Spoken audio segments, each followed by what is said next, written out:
ইরানের রাজপথ জুড়ে বিক্ষোভের আগুন। মূল্যবৃদ্ধির প্রতিবাদে যে আন্দোলন শুরু হয়েছিল তার অভিমুখ এখন ঘুরে গিয়েছে সে দেশের সর্বোচ্চ ধর্মীয় নেতা আয়াতোল্লাহ আলী খামেনেইর দিকে। রাস্তায় নেমেছে লাখ লাখ মানুষ। নিজের দেশেই এখন ভিলেন খামেনি।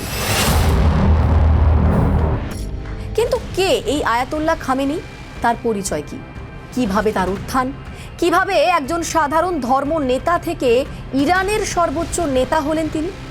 আজকের ভিডিওতে সেসব নিয়ে আলোচনা। প্রথমেই বলে রাখি যে আয়াতোল্লাহ কোনো নাম নয়, এটি একটি পদ। ধর্মের ভিত্তিতে তৈরি হওয়া দেশ ইরানের সুপ্রিম লিডার হলেন আয়াতোল্লাহ।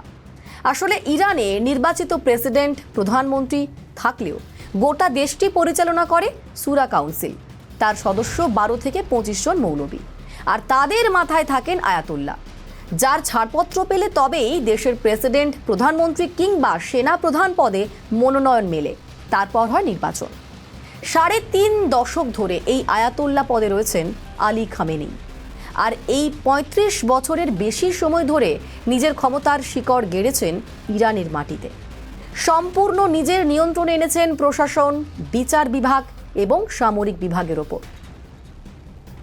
1939 সালে ইরানের পবিত্র শহর মাশহাদ শহরে জন্মগ্রহণ করেছিলেন তিনি। মাত্র 11 বছর বয়সেই মৌলবী হন। 8 ভাই বোনের মধ্যে খামেনেই ছিলেন দ্বিতীয়। যখন তার বয়স 8 বছর, তখন তার বাবা মা তাকে মক্তবে পাঠান। সেখানেই তিনি কোরআন ও ইসলাম ধর্মের শিক্ষা লাভ করেন। বড় হওয়ার সঙ্গে সঙ্গে ক্রমশ তৎকালীন সুপ্রিম লিডার আয়াতোল্লাহ রুহুল্লাহ খোমেনির ছায়াসঙ্গী হয়ে ওঠেন তিনি। ইরানে তখন শাহ বংশের শাসন চলছে। শাহ মোহাম্মদ রেজা পাহলভি ইরানে শাসন করছিলেন। পশ্চিমী দুনিয়া ঘেঁষা রাজবংশের হাত ধরে তেহরানে তখন ইরান বসন্ত। স্বাধীনতার স্বাদ পাচ্ছেন মহিলারা।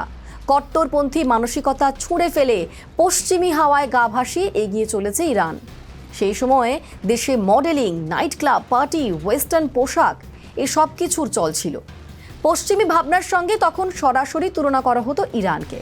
কিন্তু কথাতেই আছে তো, সব দিন সবার সমান যায় না। ইসলাম ধর্মপ্রাণ প্রিয় মানুষদের কাছে কাঁটা হয়ে উঠতে শুরু করলো সে সময়কার প্রশাসন। রাজতন্ত্র, শ্রমিক বিক্ষোভ, স্বজন পোষণ, দুর্নীতি, একাধিক অভিযোগে রাজতন্ত্রের বিরুদ্ধে ফুঁসে ওঠে ইরান। পথে নামে আম জনতা। আর সেই সুযোগে মোল্লাতন্ত্র ফিরিয়ে আনতে সক্রিয় হয় ইসলামিক উগ্রপন্থীরা। শাহ দেশ ছাড়েন 1979 সালে। সেই সময় খোমেনির হাত ধরে মধ্যপ্রাচ্যের এই দেশে প্রতিষ্ঠিত হয় মোল্লাতন্ত্র। মাথায় বসেন খোমেনি। শুরু হয় কঠোর ইসলামিক শাসন। সেই সময় তার ছায়াসঙ্গী ছিলেন বর্তমান আয়াতোল্লাহ আলী খামেনি। এই বিপ্লবের সময় বেশ কয়েকবার আটক হন খামেনি। এরপর 1981 সালে ইরানের প্রেসিডেন্ট পদেও বসেন তিনি। এরপর রাউল্লাহর শারীরিক অবনতির জেরে পরের সুপ্রিম লিডারের খোঁজ শুরু হয়। আর এই সময় প্রথম সারিতে উঠে আসেন খামেনি। তখন তার ধর্মীয় শিক্ষা সম্পূর্ণ হয়নি, কিন্তু তিনি সর্বোচ্চ নেতার পদে বসার জন্য বদল করা হয় ইরানের আইন। বিরোধীরা 1981 সালে খামেনিকে খতম করার একটা ছক কষেছিল। সেই বিস্ফোরণে, সেই হামলাতে ডানহাতের কর্মক্ষমতা হারিয়েছিলেন খামেনি। 1989 সালে খোমেনির মৃত্যুর পর সুপ্রিম লিডার হয়ে ওঠেন তিনি। এই পদে তিনি এখনো পর্যন্ত সব থেকে লম্বা সময় ধরে রয়েছেন। ইরানের রাজনৈতিক, সামরিক, বিচার বিভাগীয় সমস্ত বিষয়ে শেষ কথা হলেন খামেনি। তার ক্ষমতা প্রধানমন্ত্রী থেকে রাষ্ট্রপতি সবার থেকে বেশি। খামেনি রুহুল্লাহর আদর্শে বিশ্বাসী। তিনি ভিলায়েতে ফকত বা ইসলামের রাজত্বে বিশ্বাস করেন। তার নেতৃত্বেই মধ্যপ্রাচ্যে পশ্চিমী সংস্কৃতিকে উৎখাত করতে কোরআনকে সম্বল করে মুসলিমদের, বা বলা যেতে পারে মুসলিম বিশ্বকে এক করার ডাক দিয়েছিল ইরান। ইসলামিক রেভলিউশনের পর থেকে ইরানের নারীদের জীবনের উপর কঠোর নিয়ন্ত্রণ চাপিয়েছে রাষ্ট্র। কি পড়বে, কোথায় যাবে, এসব কিছুতেই নারীদের ওপর নজরদারি শুরু হয় বোরখা পরার প্রচলন, শুরু হয় পুরুষদের একচ্ছত্র আধিপত্য। খোমেনির হাত ধরেই ইরানের ভাবমূর্তি, দেশ চালানোর চরিত্র সবকিছুই বদলাতে শুরু করে। সেই সময় থেকে শুধু ইরান নয়, বরং মধ্যপ্রাচ্যের অন্যান্য মুসলিম দেশগুলিতে প্রভাব বিস্তার করতে শুরু করেন খামেনি, বিশেষত শিয়াদের মধ্যে। গত 35 বছর ধরে পারমাণবিক অস্ত্রভাণ্ডার বৃদ্ধি থেকে আধুনিক সমরাস্ত্র ভাণ্ডার তৈরির কাজ সেরেছেন তিনি নিঃশব্দে। নিষেধাজ্ঞার আশঙ্কা উড়িয়ে আমেরিকাকে মুখের ওপর জবাব দিয়েছেন তিনি। আর শুধু আমেরিকা নয়, ইরানের একেবারে ঘোষিত শত্রু ইসরায়েল, বলা ভালো ইহুদিরা, তাদের খতম করতে বদ্ধপরিকর তেহরান। কার্যত সেই উদ্দেশ্যেই দেশের মাটিতে পারমাণবিক অস্ত্র বানাতে বদ্ধপরিকর তারা। ইসরায়েলকে শায়েস্তা করতে হেজবুল্লাহ, হামাস, হাউথিদের মদদ দিয়েছেন খামেনেই। তাদের অস্ত্র সাহায্য থেকে শুরু করে যুদ্ধ প্রশিক্ষণ সব কিছুই করেছেন।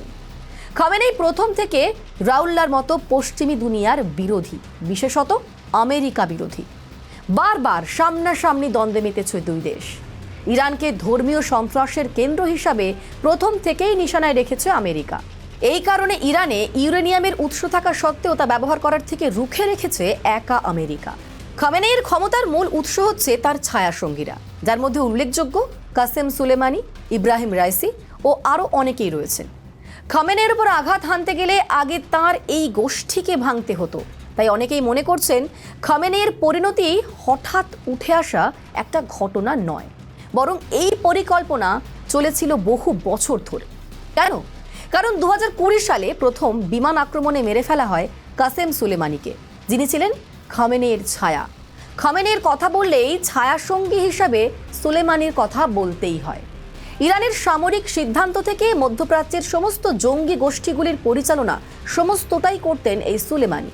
1998 সাল থেকে ইরান রিভলিউশনারি গার্ড ফোর্সের নেতৃত্ব দিয়েছেন তিনি। খামেনেইর পর সব থেকে ক্ষমতাশালী ব্যক্তি হিসাবে যার নাম উঠে আসতো সে হচ্ছে সুলেমানি। ইরানের সমস্ত মিলিটারি অ্যাকশনে তিনি মুখ্য ভূমিকায় ছিলেন। জঙ্গি গোষ্ঠীগুলোকে অস্ত্র দেওয়া, প্রশিক্ষণ করা, পরিচালনা করা সবটাই তিনি করতেন। বলাই যায় যে একেবারে খামেনির ছায়ার সঙ্গী এই সুলেমানি। ফলে সুলেমানির মৃত্যু বড় আঘাত হানে খামেনির দুর্গে। এরপর 2023-এ হেলিকপ্টার দুর্ঘটনায় মৃত্যু হয় প্রধানমন্ত্রী ইব্রাহিম রাইসির। আর তারপর গত 2025-এর জুন মাসে যখন ইরানের নিউক্লিয়ার ঘাঁটি আক্রমণ করে আমেরিকা, এই আক্রমণে মৃত্যু হয় মোহাম্মদ বাঘেরি। ইনি ছিলেন ইরানের সর্বোচ্চ সামরিক নেতা। হোসেন সালামি ছিলেন ইরানের রয়্যাল গার্ড কর্পসের প্রধান। গোলাম আলী রশিদ ছিলেন ইরানের সামরিক অভিযানের প্রধান পর্যবেক্ষক। আমির আলী হাজিজাদেহ, ইনি ইরানের বিমান বাহিনীর প্রধান ছিলেন।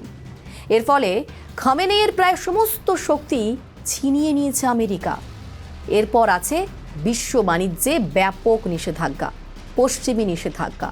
ফলে অর্থনৈতিকভাবেও ভীষণ দুর্বল অবস্থায় আছে ইরান। আর এরকম পরিস্থিতিতে ইরানে এই প্রতিবাদ, বিক্ষোভ নাড়িয়ে দিয়েছে খামেনেইয়ের শক্ত গদিকেও।